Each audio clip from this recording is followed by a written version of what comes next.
नमस्कार विद्यार्थी मित्रांनो, कसे आहेत सर्व? काळजी घेत आहे ना? बरं. तर विनाकारण गर्दीच्या ठिकाणी जाऊ नये, मास्क वापरणे व हातपाय स्वच्छ धुणे, स्वच्छता राखणे यांसारख्या छोट्या छोट्या गोष्टी आपण करून स्वतःची काळजी घेणे खूप महत्त्वाचे आहे. बरं. तर विद्यार्थी मित्रांनो, आज आपण आपल्या घटकाला सुरुवात करण्या अगोदर मला सांगा की आपण आपल्या भावना कशाने व्यक्त करतो? कोण सांगेल बरं? उत्तर बरोबर आहे. तर विद्यार्थी मित्रांनो, आपण आपल्या भावना बोलून व्यक्त करत असतो, बरोबर ना? आता मी माझे शब्द तुमच्यासमोर मांडत आहे, म्हणजेच मला काय सांगायचे आहेत मी तुमच्यासमोर मांडत आहे, बरोबर? म्हणजेच मला काय सांगायचे हे आपण बोलून व्यक्त करत असतो. बरं.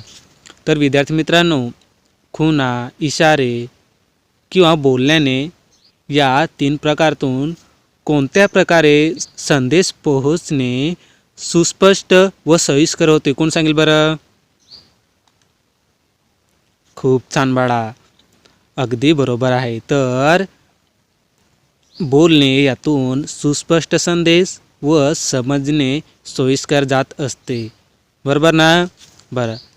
तर विद्यार्थी मित्रांनो, आज आपण ध्वनी या घटकातील ध्वनीची निर्मिती, ध्वनी प्रसारण आणि माध्यम या उपघटकाचा अभ्यास करणार आहोत. चला तर बरं, आपण आपल्या घटकाकडे वळूया. इयत्ता 8वी, विषय सामान्य विज्ञान. घटक आहे ध्वनी. उपघटक आहेत ध्वनीची निर्मिती, ध्वनी प्रसारण आणि माध्यम. तर प्रथम मुद्दा आपण अभ्यासणार आहोत ध्वनीची निर्मिती. तर विद्यार्थी मित्रांनो, ध्वनी म्हणजे काय? बरोबर. तर ध्वनी म्हणजे आवाज. मुलांनो, ध्वनी म्हणजे आवाज हे तुम्हा सर्वांना माहीत आहे. बघा, आत्तासुद्धा माझ्यासमोर मधुर पक्ष्यांचा आवाज येत आहे, बरोबर? तुम्हाला मी ऐकवतो.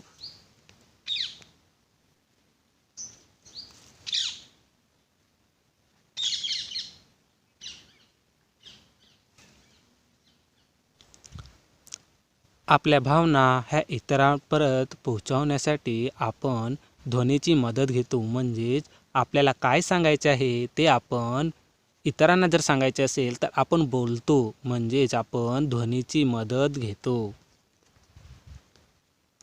मग ध्वनी हा वस्तूंच्या कंपनामुळे निर्माण होतो. बघा, ध्वनी हा वस्तूंच्या कंपनामुळे निर्माण होतो. त्यांच्या तारांना छेडले की ते कंप पाहतात व त्यामधून ध्वनी ऐकू येतो.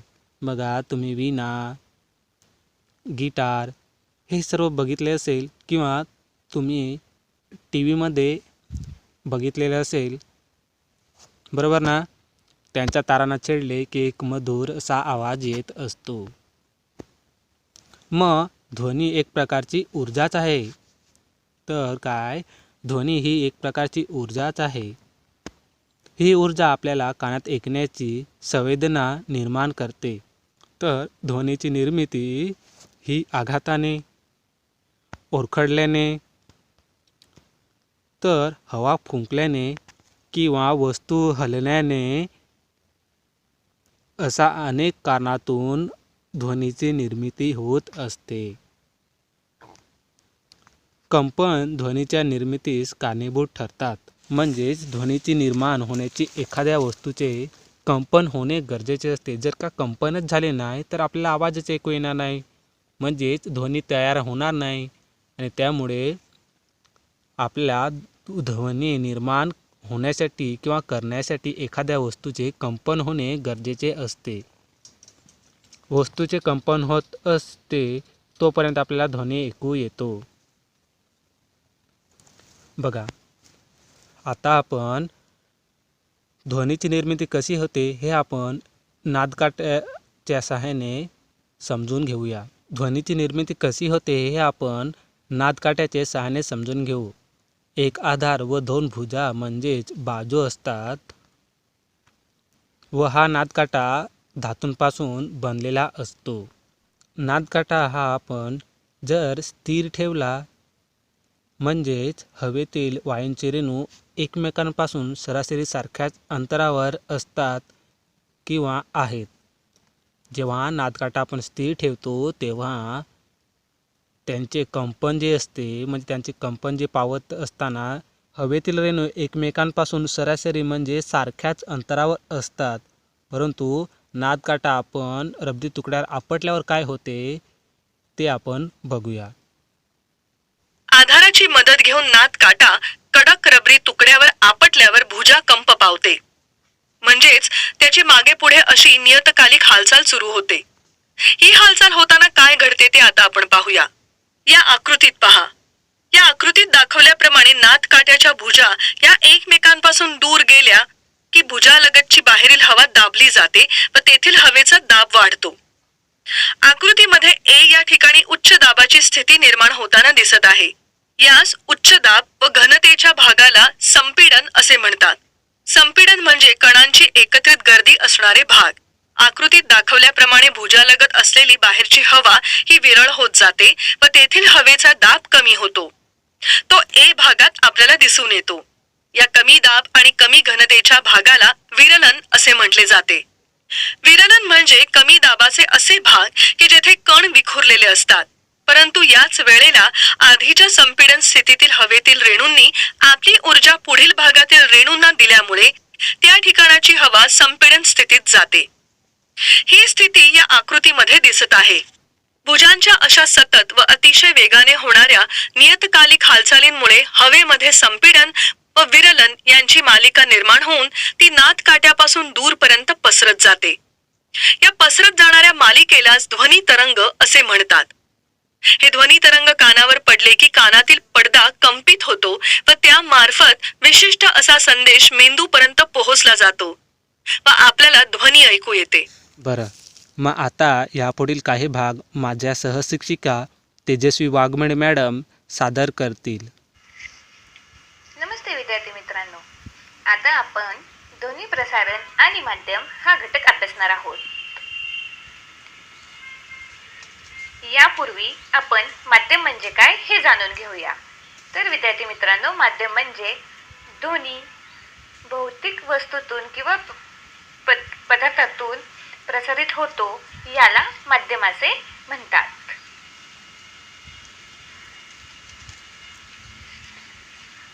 आपण मागील इयत्तेमध्ये म्हणजेच यापूर्वी अभ्यासलेले आहे की हवा, पाणी, स्नायू यासारख्या माध्यमातून लहरींच्या मार्फत ध्वनी आपल्या कानांपर्यंत येऊन पोहोचतो.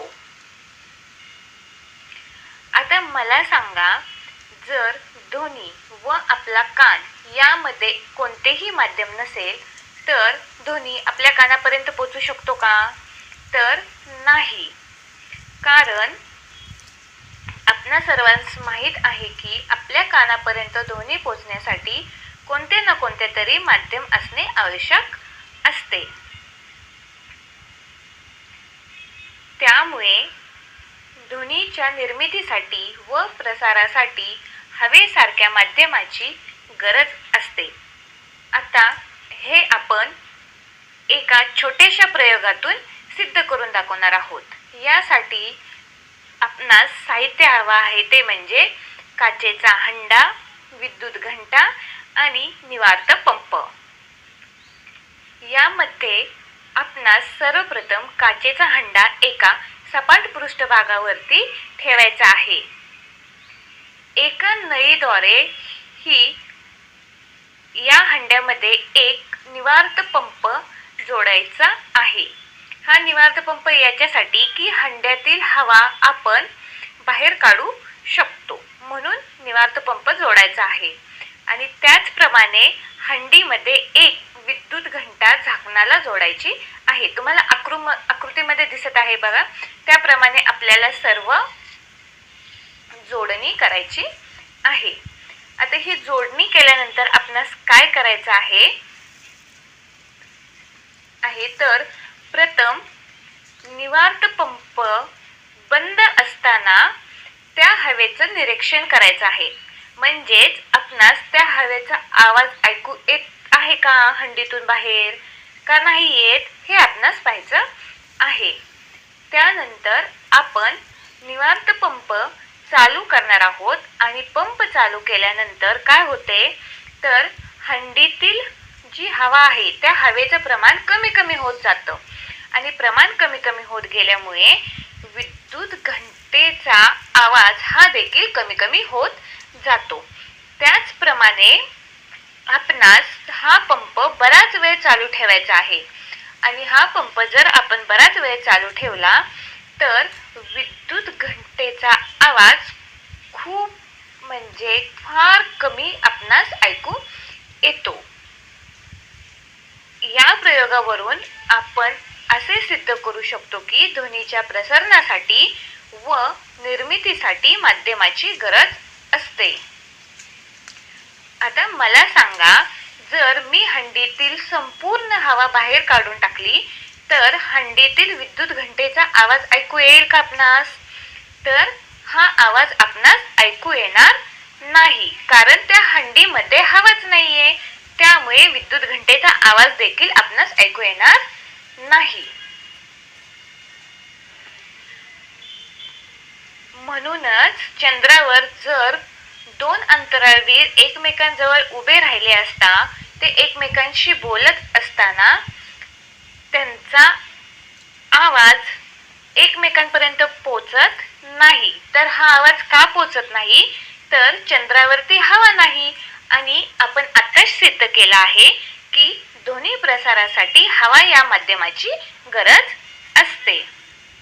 त्यामुळे अंतराळवीर हे ध्वनी म्हणजे भ्रमणध्वनी म्हणजेच मोबाईल यासारख्या तंत्रांचा वापर घेतात.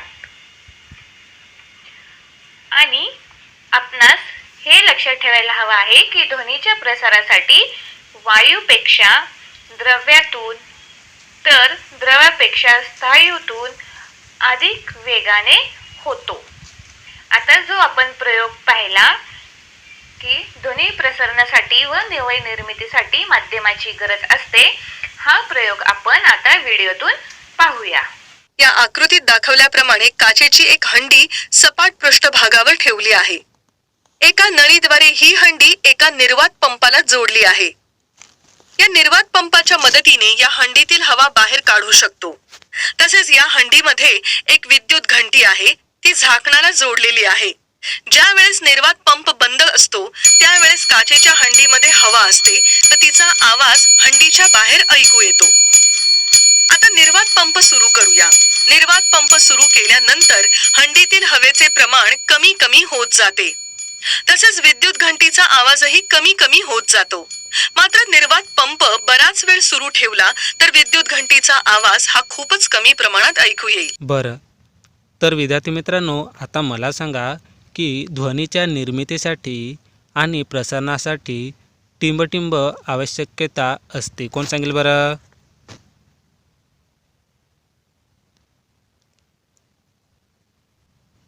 खूप छान बाळा. तर ध्वनीच्या निर्मितीसाठी आणि प्रसारणासाठी माध्यमाची आवश्यकता असते. बरं, आता सांगा की ध्वनी तरंग कानावर पडल्यास कानातील पडदा टिंबटिंब होतो. कोण सांगेल बरं?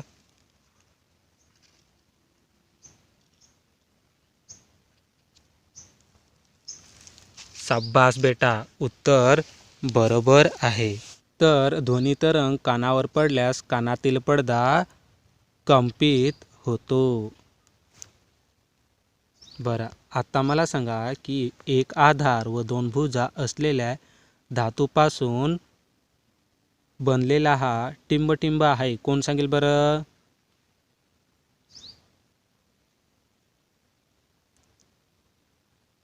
Very good betas. तर एक आधार व दोन भुजा असलेल्या धातूपासून बनलेला हा नादकाटा आहे. चला गृहपाठ घ्या बघू. कोणकोणत्या प्रसारमाध्यमातून ध्वनी आपल्याला ऐकू येऊ शकतो त्यांची यादी करा. म्हणजे काय करायचे आहे की असा कोणकोणत्या प्रसारमाध्यमे आहेत ज्यातून आपल्याला ध्वनी ऐकू येऊ शकतो त्यांची यादी करायची आहे. समजलं का बाळांनो?